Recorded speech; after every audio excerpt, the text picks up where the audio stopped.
दोस्तों आज की इस वीडियो में हम लोग famous English metaphysical poet John Donne की लिखी एक पोएम को डिस्कस करेंगे जिसका नाम है द गुड मॉरो। मैं पहले इसकी लाइन बाय लाइन समरी बताऊंगा, उसके बाद इसका एनालिसिस करूंगा। दोस्तों एनालिसिस सुनना मिस मत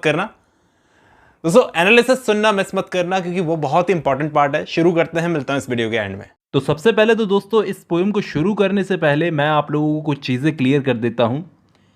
द गुड मॉरो का मतलब है गुड मॉर्निंग। ये बहुत ही पुराने तरीके से लिखा गया है। एज ऑफ डिस्कवरी जब चल रही थी उस टाइम पर जैसी लैंग्वेज थी उस हिसाब से इसको लिखा गया है। एज ऑफ डिस्कवरी के बारे में बता देता हूँ। इस पोएम को एज ऑफ डिस्कवरी में लिखा गया था।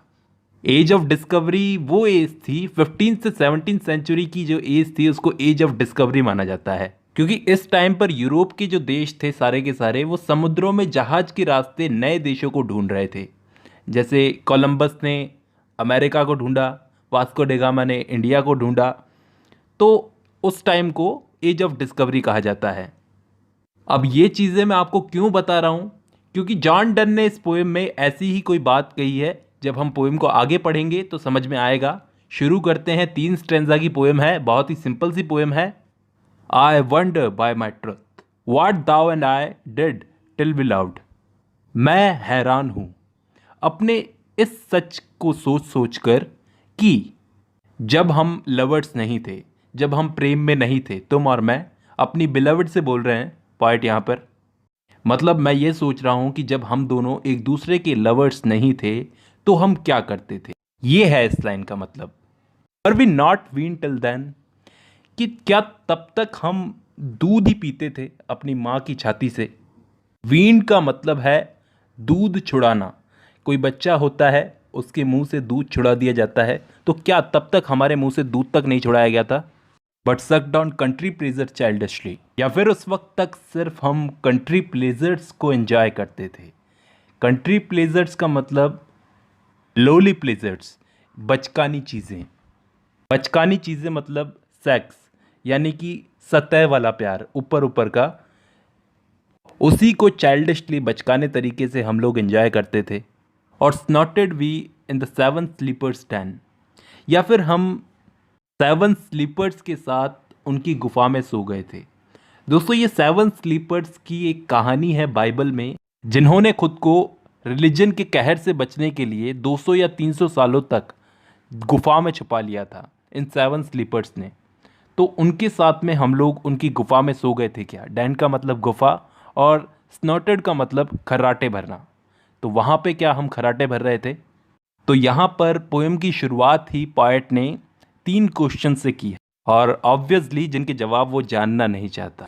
आगे बढ़ते हैं। आगे बोलते हैं it was so, it is true. ये इट वाज सो का मतलब है इट इज़ ट्रू, ये सच है। But this all pleasures fancies be, मतलब ये सच है कि हम सो रहे थे, लेकिन सारे प्लेजर्स एक ड्रीम बन गए। ये सच है कि हम अभी अभी सो रहे थे 7 स्लीपर्स के साथ नहीं, बट हम सो रहे थे। आगे बताएंगे पॉइंट कि कहाँ सो रहे थे, क्यों सो रहे थे, लेकिन ये सच है कि हम सो रहे थे। If ever any beauty I did see, कि मैंने अपनी ज़िंदगी में अगर कोई भी ब्यूटी देखी हो, कैसी भी कितनी भी ब्यूटीफुल चीज़ देखी हो, विच आई डिज़ायर्ड एंड गॉट, जिसकी मैंने इच्छा कर ली हो और उसको पा भी लिया हो, it was but a dream of the, वो चीज़ तुम्हारे सामने तो सिर्फ एक सपना थी।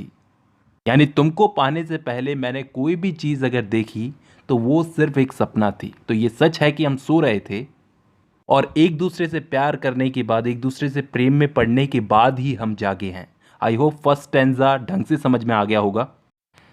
And now good morrow of a waking souls, और अब जब हमारी सोल्स जागी हैं एक दूसरे से प्यार में पड़ने के बाद में, तो उनको गुड मॉर्निंग। गुड मॉरो मतलब गुड मॉर्निंग।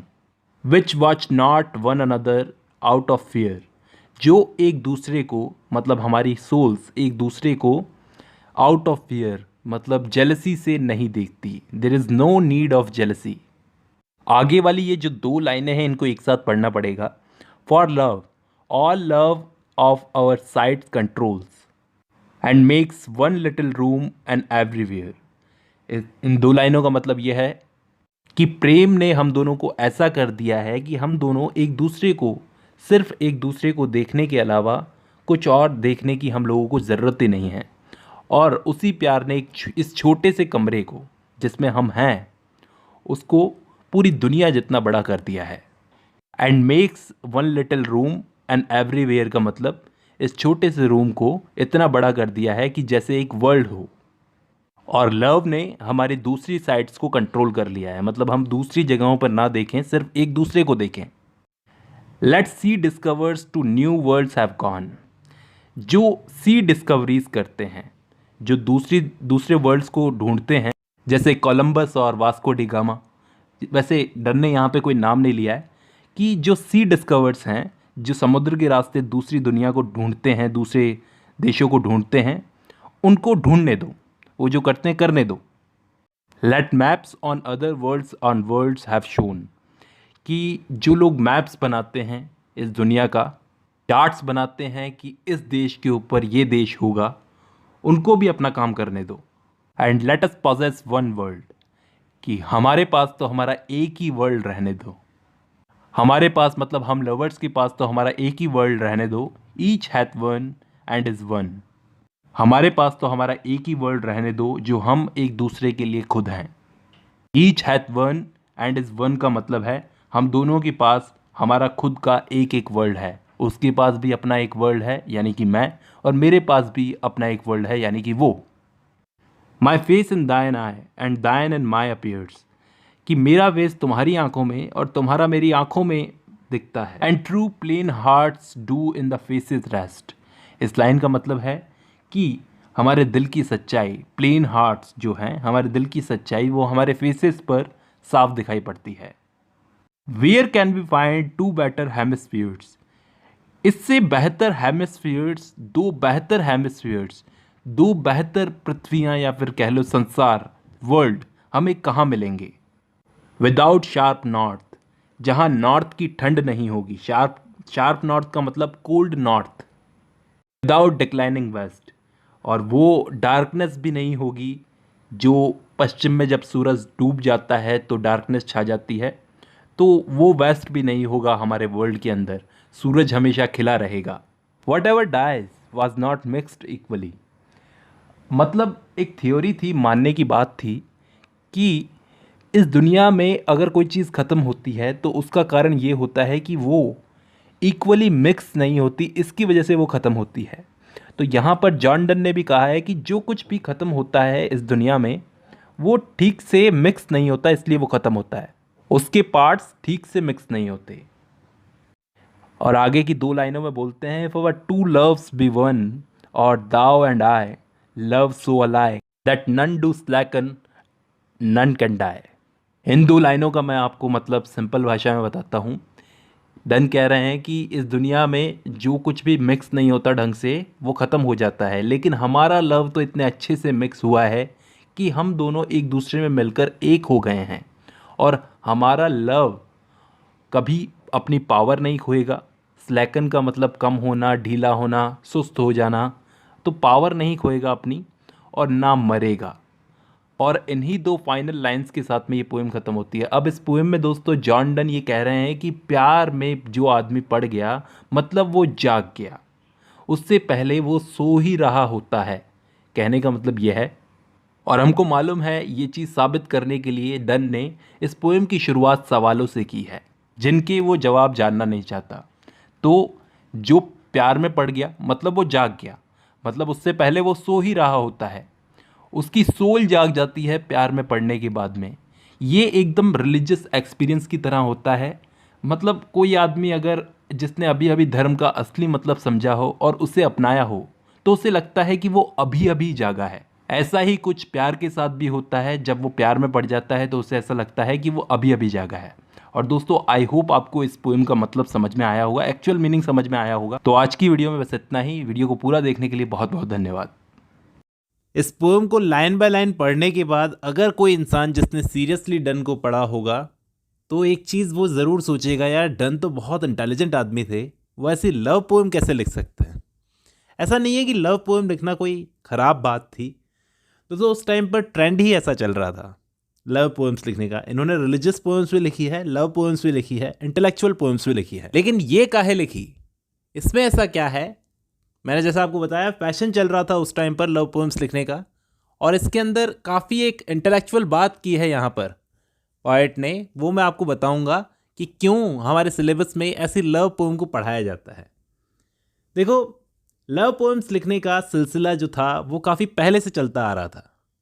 1590s या 1600 के आसपास उन्होंने इस कविता को लिखा था, क्योंकि उसी टाइम के आसपास फिलिप सिडनी की एस्ट्रोफिल और स्टेला जो फेमस सीरीज थी सोनेट्स की वो आई, जिसमें कहानी एस्ट्रोफिल नाम की आशिक और स्टेला नाम की एक खूबसूरत लड़की का किस्सा बयां करती है। तो ऐसे ट्रेंड को फॉलो करके जॉन डन ने भी लिख डाली अपनी लव पोएम्स। एक नहीं बहुत सारी लिखी थी और गुड मॉरो उनमें सबसे ज़्यादा फेमस है।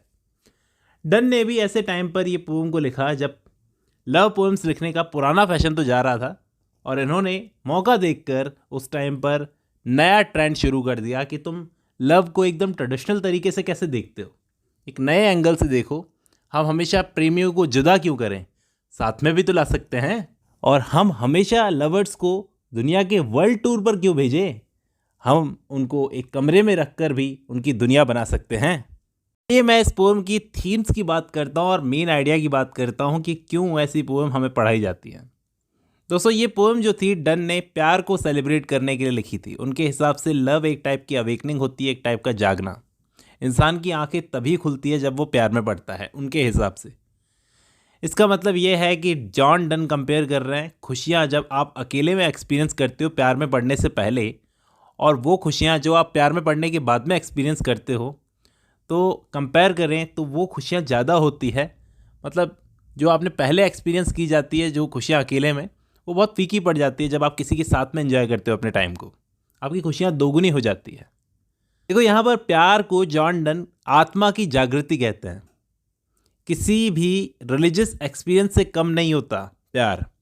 अगर आप कोई रिलीजियस प्रैक्टिस करते हो, कोई नन बनकर या मंक बनकर, तो उसी के जैसा एक्सपीरियंस होता है जब आप प्यार में पड़ते हो। तो डन यहाँ दुनिया को प्यार को लेकर जो नज़रिया था ना पहले का, उसको बदलने की कोशिश कर रहे हैं। ख़ास तौर पर चर्च का जो नज़रिया था उस टाइम पर, प्यार उतनी ही पवित्र चीज़ होती है जितनी भिक्षुओं और नन्स के लिए धर्म, वैसे ही लवर्स के लिए रिलीजियस प्रैक्टिस होती है प्यार। डन यहाँ पर इस पोएम में प्रेमियों की ज़िंदगियों को दो हिस्सों में बांटते हैं। पहला हिस्सा वो जब वो अपने आप एंजॉय करते हैं इस दुनिया को, मतलब एक दूसरे से मिलने से पहले गुजारा गया समय, और दूसरा समय वो जब वो एक दूसरे से मिल जाते हैं। पहले वाले अकेले गुजारे गए समय को डन एक तिरस्कार की दृष्टि से देखते हैं। उनको लगता है कि वो मानते हैं कि उस वक्त इंसान बच्चों जैसी समझ रखता है। एक दूसरे से मिलने के बाद इंसान के दिमाग का विकास होता है, मानो उसकी आंखें जो अब तक बंद थी, मतलब वो अपनी माँ की छाती से लगकर दूध पी रहा हो, ऐसा होता है बच्चा, वैसे आंखें बंद होती है। और फिर जब वो एक दूसरे से मिलते हैं तो उनकी आंखें खुलती है। पहली बार ज़िंदगी में वो सवेरा देखते हैं, ऐसा लगता है।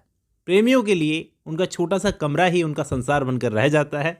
वो अपने आप को मंक्स और नन्स जैसे धार्मिक लोगों की तरह संसार से अलग कर लेते हैं। यहाँ पोएट ने लव जैसी कामुक चीज़ को धर्म के साथ जोड़कर एक पुराना ट्रेडिशन तोड़ा था।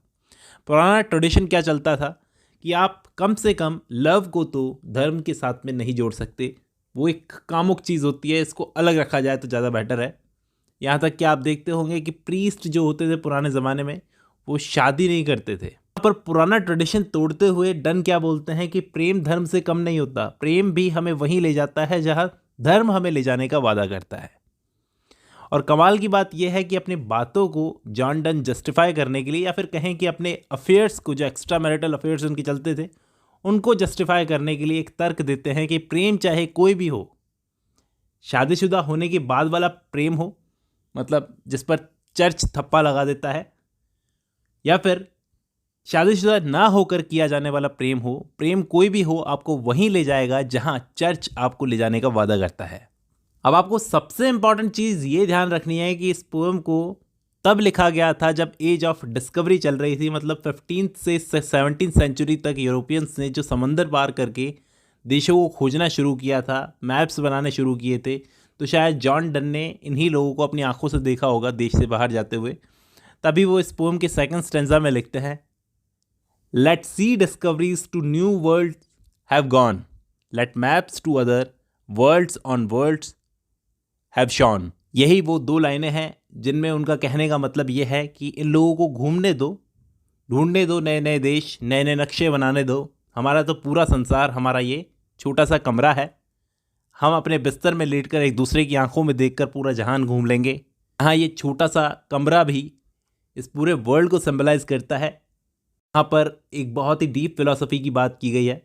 ये बताता है जॉन डन कि मुझे उस फिलॉसफी के बारे में पता है कि ये पूरा वर्ल्ड एक दूसरे से कनेक्टेड है। और दूसरा ये कि ये जो मॉरो है ये है मॉर्निंग का टाइम। ये भी सिंबॉलिक है, मतलब मॉर्निंग के वक्त जब दुनिया डार्कनेस से लाइट में डार्कनेस से दुनिया पर लाइट पड़ती है तो दुनिया अंधेरे से रोशनी में आती है। तो ये मॉर्निंग एनलाइटनमेंट का सिंबल है, उन लवर्स को एनलाइटन कर रही है। उम्मीद कर रहा हूँ आपको इस पोएम का एनालिसिस समझ में आया होगा। दोस्तों आज की इस वीडियो में बस इतना ही। अब जब आपने ये वीडियो खत्म कर लिया तो मैं उम्मीद करता हूँ आपको एनालिसिस भी समझ में आया होगा। चलिए आज की इस वीडियो में बस इतना ही, मिलता हूँ नेक्स्ट वीडियो में।